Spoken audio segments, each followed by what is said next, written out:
नमस्कार बच्चों, आज हम पढ़ने जा रहे हैं कक्षा 12वीं की आरोह भाग 1 से मीरा के पद। और मीरा के बारे में कुछ जानकारी देना चाहूँगी। जन्म 1498 मारवाड़ रियासत के कुड़की गांव में इनका जन्म हुआ है और इनका निधन है 1546 ईस्वी में इनका, यानी इसके आसपास इनका निधन हुआ है। और मीरा की कुछ प्रमुख रचनाएं हैं। मीरा पदावली है, नरसिंह जी का मायरा है, तो ये हैं। और इनकी जो भाषा है वो राजस्थानी मिश्रित है, ब्रज भाषा का इन्होंने प्रयोग किया गया है। और जो यहाँ पर मीरा के जो पद लिए गए हैं, इसमें मीरा ने श्री कृष्ण के प्रति अनन्य प्रेम भाव यहाँ पर दर्शाया है, या वो श्री कृष्ण की अत्यधिक भक्ति करते हैं, उनसे प्रेम करते हैं, यहाँ तक कि वो उनको अपना पति भी मान लेते हैं, क्योंकि बचपन से ही उनके आस्था श्री कृष्ण के प्रति थी और उनको ही वो अपना पति रूप में स्वीकार करती हैं। और अब हम पढ़ेंगे यहाँ पर मीरा के पद। तो पहला पद है हमारा, मेरे तो गिरधर गोपाल दूसरों ने कोई, जाके सिर मोर मुकुट मेरो पति सोई। तो यहाँ पर मीरा अपने ईश्वर देव यानी इष्ट देव श्री कृष्ण को संबोधित करती हुई कहती हैं कि मेरे तो गिरधर गोपाल, यानी मेरे तो भगवान श्री कृष्ण ही हैं। गिरिधर माने गिरि को धारण करने वाले भगवान श्री कृष्ण ही हैं, दूसरों ने कोई, इस संसार में मेरा कोई दूसरा नहीं है। अर्थात यहाँ पर मेरा इस संसार में कोई सगा संबंधी नहीं है, ना कोई माता पिता है, ना कोई भाई बहन है, कोई भी सगा संबंधी, कोई रिश्तेदार मेरा नहीं है। वे सिर्फ भगवान श्री कृष्ण को ही अधिक महत्व देती हैं, उन्हीं से अधिक प्रेम करती हैं और सभी जो सांसारिक बंधन हैं उनको उन्होंने त्याग दिया है। तो इसलिए कहती हैं मेरे तो भगवान श्री कृष्ण ही सब कुछ है और मेरा कोई नहीं है। जाके सिर मोर मुकुट मेरो पति सोई। जाके सिर, जाके माने जिसके सिर पर मोर मुकुट, मोर के पंखों से बना हुआ जो मुकुट है, मोर पंख रूपी जो मुकुट है, मेरो पति सोही, वही मेरे पति हैं। यहाँ तक कि श्री कृष्ण को अपना पति रूप में उनको स्वीकार कर लेती है।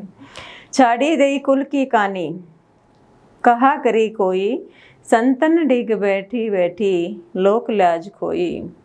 छाड़ी दई, छाड़ी दी माने छोड़ दी, कुल कानी, कानी माने होती है मर्यादा, यानी अपने कुल की, अपने वंश की जो मर्यादा है उसको भी उसने छोड़ दिया है। कहा करे कोई, यानी अब उसका कोई कुछ नहीं कर सकता। यानी कहते हैं कि जो कुल की मर्यादा थी उसको भी उसने लांघ दिया है, छोड़ दिया है। वो किसी प्रकार का कोई जो वंश का या कोई भी बंधन था, जैसे पत्नी के रूप में, भाई बहन के रूप में, सभी बंधनों को उसने त्याग दिया है। तो अब उसका कोई कुछ नहीं कर सकता। संतन डिग बैठ बैठ कर, संतन डिग, डिग माने साथ में, संतों के साथ में, यानी साधुओं के साथ में बैठ बैठ कर, बैठी बैठी माने बैठ बैठ कर, पुनरुक्ति प्रकाश अलंकार का यहाँ प्रयोग किया गया है। लोक लाज खोई, यानी जो लोक लाज है वो भी उसने खो दी है, अर्थात जो सांसारिक मर्यादाएं हैं वो उन्होंने छोड़ दी हैं। असुवन जल सींची सींची प्रेम बेली बोई। तो असुवन माने आंसुओं के, जल माने जल से, पानी से, सींची माने सींची है, सींची सींची दो बार आया है, पुनरुक्ति प्रकाश अलंकार का प्रयोग है। प्रेम बेली बोई, प्रेम बेली यानी यहाँ पर रूपक अलंकार का प्रयोग किया गया है। प्रेम रूपी बेल को बो दिया है, यानी अपने आंसुओं से सींच सींच कर, यानी जो आंखों से आंसू निकले हैं उनसे सींच सींच कर, जैसे इसको खेतों को जल से सिंचाई की जाती है, वैसे ही उसने अपने आंसुओं से उसको सींचा है और प्रेम रूपी बेल को बो दिया है। फिर कहते हैं अब ते बेली फैली गई। अब वो प्रेम रूपी जो बेल है इतनी अधिक फैल गई है कि आनंद फल होई। आनंद रूपी फल उस पर लग गए हैं। अर्थात अब मुझे भगवान श्री कृष्ण के रूप में जो प्रेम भक्ति मिली है उससे मुझे आनंद की अनुभूति होने लगी है। तो कहने का यही तात्पर्य यहाँ पर है कि आंसुओं से सींच कर मैंने प्रेम रूपी बेल को बोया है, और वो बेल, प्रेम रूपी जो बेल है, वो इतनी अधिक फैल गई कि उससे आनंद की अनुभूति होने लगी, आनंद के फल उस पर लग गए। अब मुझे इस संसार से कोई परवाह नहीं है, सभी लोक लाज मर्यादाओं को मैंने त्याग दिया है। अब मुझे कोई भी इस भगवान श्री कृष्ण के प्रेम करने से कोई भी रोक नहीं सकता है। अब तो मुझे उस प्रेम की अनुभूति होने लगी है। फिर कहती है कि दूध की मथनियाँ बड़े प्रेम से विलोई। दूध की मथनियाँ, जैसे हम शाम को दूध जमा देते हैं तो वो दूध की मटकियाँ हैं, मथनियाँ हैं, जिसमें हम दूध को बिलोते हैं, मथते हैं, तो वो बड़े प्रेम से बिलोई, यानी मैंने उसको बड़े प्रेम से बिलोया है। कहने का अभिप्राय यहाँ पर है कि मैंने इस संसार में रहकर बहुत सोच विचार किया कि जिस प्रकार मथनी, उसको दूध को मथ कर क्या निकाला जाता है, घी निकाला जाता है। दधी मथी घृत काढ़ी लियो डारी दही छोई, कि जैसे घी निकाल लेते हैं, उसको दही को मथ करे और जो बाकी छाछ रह जाता है, छोई माने छाछ, डारी दी माने छोड़ दिया जाता है, उसको हम फेंक देते हैं, छोड़ देते हैं, उसका कोई महत्व नहीं होता।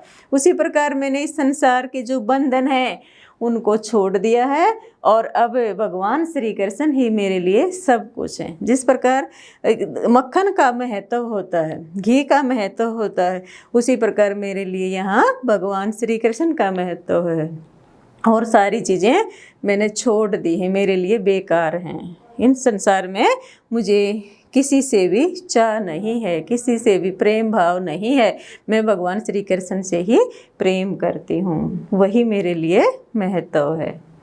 भक्ति देखी राजी होई, तो भक्त देखी राजी होई, जगत देखी रोई, तो भगत देखी मतलब भक्तों को देखकर, जो भगवान श्री कृष्ण के भक्त हैं उनको देखकर वो खुश हो जाती है। राजी होना होता है खुश होना, तो बहुत खुश हो जाती है, प्रसन्न हो जाती है।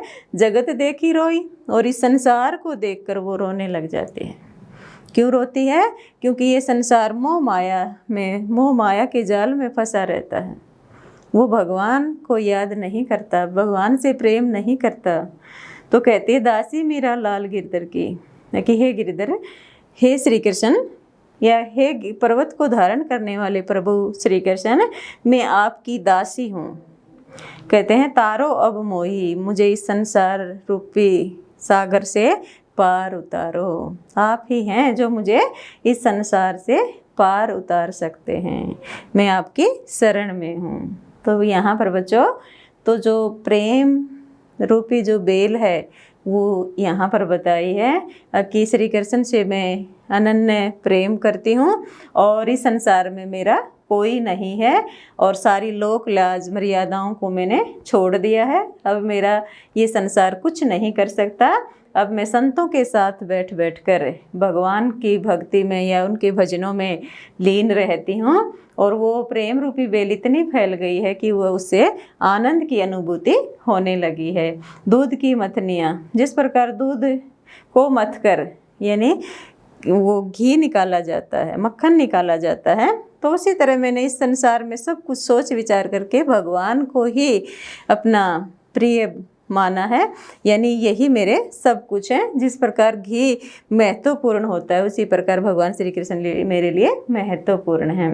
तो कहती है भगत देखी राजी हुई, जो भगवान श्री कृष्ण के भगत हैं उनको देखकर तो राजी हो जाती है, क्योंकि वो सब कुछ जान चुके हैं कि भगवान की शरण में ही सब कुछ है, इनके प्रेम करने से ही हम सब कुछ प्राप्त कर सकते हैं। जगत देखी रोई, यानी संसार को देखकर रोने लग जाती है, क्योंकि उस संसार को समझ नहीं होती कि भगवान से प्रेम करने से ही हमें सब कुछ मिल सकता है। दासी मेरा लाल गिरधर की, यानी मैं तो भगवान की दासी हूँ। हे भगवान, मैं आपकी दास हूँ, सेविका हूँ, आप ही मुझे इस भवसागर से पार उतार सकते हो। तो बच्चों, इस पहले पद में भगवान की भक्ति दिखाई गई है। और यहाँ पर जैसे गिरधर गोपाल है, मोर मुकुट है, कुल की कहानी है, कहाँ करिए कोई, लोक लाज है। तो यहाँ पर बार बार एक से अधिक वर्णों की आवृत्ति है। तो यहाँ अनुप्रास अलंकार का प्रयोग है। बैठी बैठी सींची सींची, तो इसमें पुनरुक्ति प्रकाश अलंकार का प्रयोग है। और इसमें भाषा हमने बताई थी राजस्थानी मिश्रित ब्रज भाषा का यहाँ प्रयोग किया गया है। और इसमें भक्ति रस है। अगला है, दूसरा है भी हमारा पद है, पग घुंघरू बांधी मीरा नाची। पग, पग माने पैरों में, घुंघरू बांधकर मीरा नाचने लग जाती है। मैं तो मेरे नारायण सु आप ही होगी साची। तो मैं तो अपने नारायण यहाँ पर भगवान श्री कृष्ण के लिए आया है कि मैं तो अपने नारायण की, अपने भगवान श्री कृष्ण की हो गई हूँ। और उनके समक्ष से अपने प्रेम व भक्ति को प्रदर्शित करके स्वयं ही साची हो गई हूँ। यानी कोई मुझे नहीं कह सकता कि मैं कोई गवाह कि मैं तुमसे प्रेम करती हूँ। मैं तो उनके समक्ष नाच नाच कर, पैरों में घुंघरू बांध कर, नाच नाच कर अपने प्रेम व भक्ति का प्रदर्शन करती हुई स्वयं ही साची हो गई हूँ। आप ही माने स्वयं ही, साची माने सच्ची हो गई हूँ। लोग कहे मीरा भई बावरी, नयात कहे कुलनासी, विष का प्याला राना भेजे पीवत मीरा हासी। तो लोग कहे, यानी लोग कहने लगे, मीरा भई बावरी, मीरा बावरी हो गई है। क्यों हो गई है? क्योंकि वो मंदिरों में जाकर पैरों में घुंघरू बांध कर नाचने लगी है। तो इस कारण लोग मीरा को बावली कहते हैं, पागल कहते हैं। न्यात कहे कुलनासी, न्यात होता है परिवार, वंश। जो उसका परिवार है वो उसको क्या कहता है? कुलनासी, कुल का नाश करने वाली, कुल का कलंकिनी के नाम से भी उनको पुकारा जाता था। विष का प्याला राना भेजे, यानी क्योंकि उसने, वो मानते थे कि ये कुल को नाश करने वाली है, कलंकिनी है, तो उन्होंने उसको मारने के लिए विष का, जहर का प्याला भेज देते हैं। राणा जी ने उनको मारने के लिए विष का प्याला, जहर का प्याला भेजा।